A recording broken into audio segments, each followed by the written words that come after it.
Well, it's truly amazing to see all the familiar faces. I got a chance to talk with a bunch of you beforehand, and looking forward to talking to you after. I just could not go up there because everything we did was on the floor, just at least in terms of my preaching. I don't think you have any trouble seeing me down here, so usually that wasn't a problem. This is going to be an honest presentation. This is bittersweet. This is bitter sweet. Pim and I left Bloomington in 2002 to serve Grace Lutheran and Mankato. Pemby, why don't you stand up here so everybody knows? This is I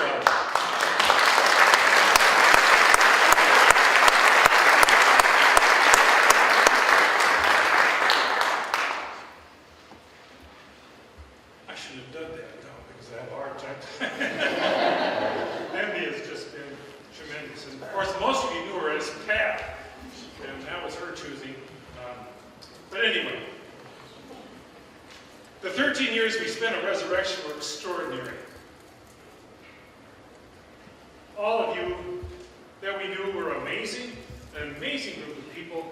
I was blessed by all of you letting God work in your lives for the sake of the kingdom. And you treated the Erickson family with kindness, thoughtfulness, endlessly. And this is the honest truth. There wasn't a single negative, nasty person in the congregation. Now that's unusual in congregations. That is the truth. Oh yeah, you may have been irritable or irritated at times, but overall, just an amazing group of people. I was asked to share the highlights of the 13 years, and you don't want to be here all afternoon. And I appreciate all the highlights that were given, so that's great. The many blessings for me, of course, the work trip to Sunset Gap, that was pivotal in the ministry of Resurrection, because so much revolved around that. And the walk to Emmaus, Stephen ministry, Christ care, confirmation retreats, contemporary worship music. Oh, the contemporary worship was just extraordinary. And the musicians, those of you that contributed, it's just, I loved it. And then Alpha, of course.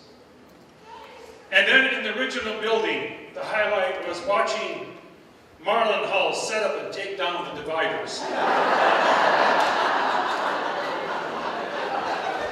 Over and over and over again.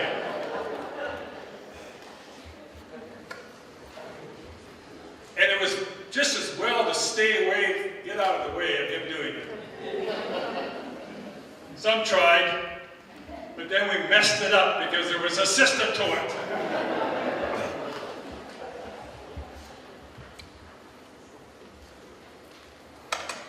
Remember the prayer ministry, prayer partners. I'm sure I've forgotten several important minutes, but I can say much more. Other, regardless of the present circumstances, nothing can take away the joy of ministry I experience.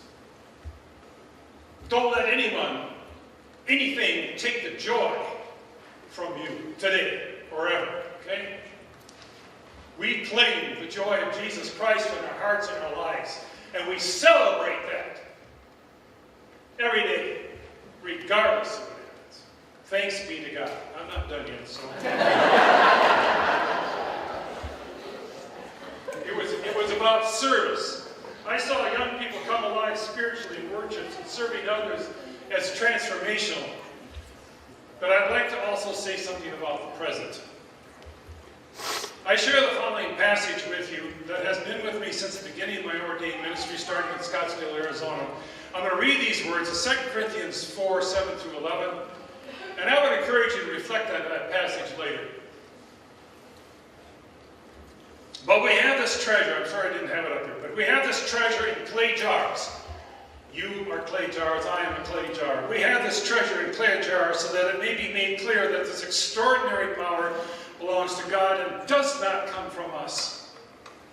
We are afflicted in every way, but not crushed, perplexed, but not driven to despair, persecuted, but not forsaken, struck down, but not destroyed, always carried in the body of the death of Jesus, so that the life of Jesus may also be made visible in our bodies. For while we live, we are always being given up to death for Jesus' sake, so that the life of Jesus may be made visible in our mortal flesh. Now, take that home and digest it. Death is a part of the human experience. And there's some dying going on. I'll tell you, there's some dying going on. It's not over yet in me. But there's also life going on in me, because Christ is made visible in our bodies. All of us are clay jars. We're quite vulnerable. Brokenness is never too far away. And brokenness is never easy to explain. It happens. It just happens. Brokenness, flat out, just happens. You can't give all kinds of explanations for it. Paul says we're always being given up to death. Here's the word, always. In the midst of brokenness, a lot of hurt can occur. So how does one get through all the hurt? Every month I go to Fountain Center's Chemical Dependency Treatment Center and lead a discussion on one subject: forgiveness. And when we talk in the group, and we share, and people struggle with that, the one thing, the greatest thing, the most difficult thing for them to forgive is themselves.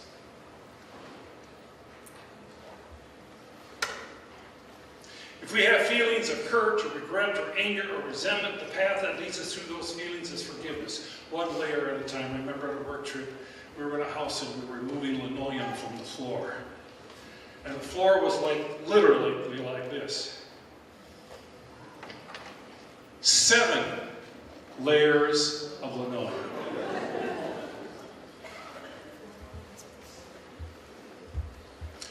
And that sometimes there are 7 layers of feelings.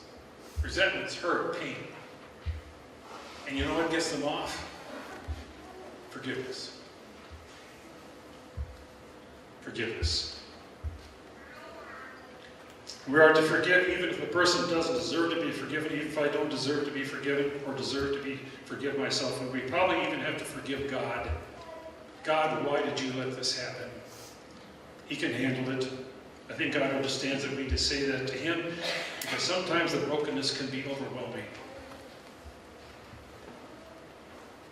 I want to show you, this is just about over. I want to show you a couple pictures. Not yet, don't show, oh, okay, that's fine.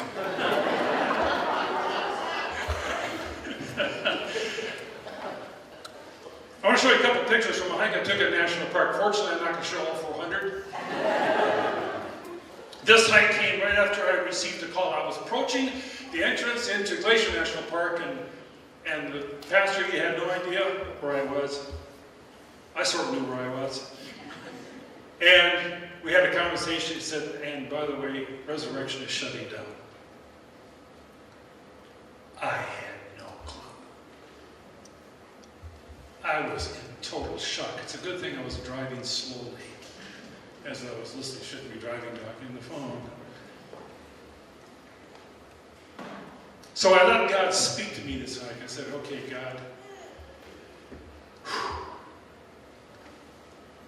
On this trail is the evidence of Reynolds Fire, July 2019. In this first picture, you see the aftermath of a forest fire, the charred trees, the black sticks rising from Earth's floor. This is brokenness. What else do we see? New growth rising also from Earth's floor, the sun like blessing.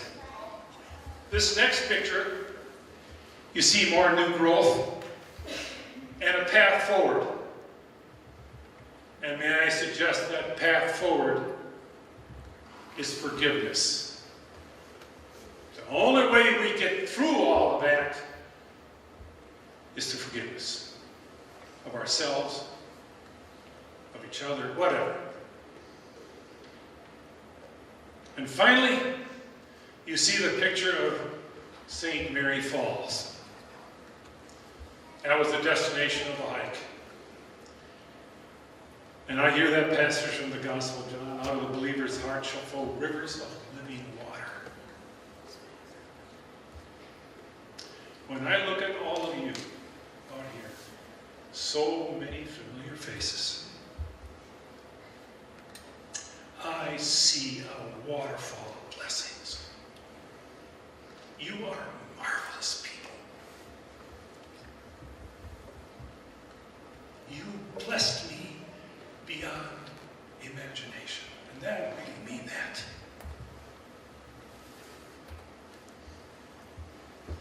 In the midst of brokenness and by the power of Christ, may all of us trust and celebrate the blessings. Don't let anyone steal your joy. Celebrate life, serve Christ, and let the life of Jesus is being visible in our bodies every day. We're willing to die and to live in Him for the sake of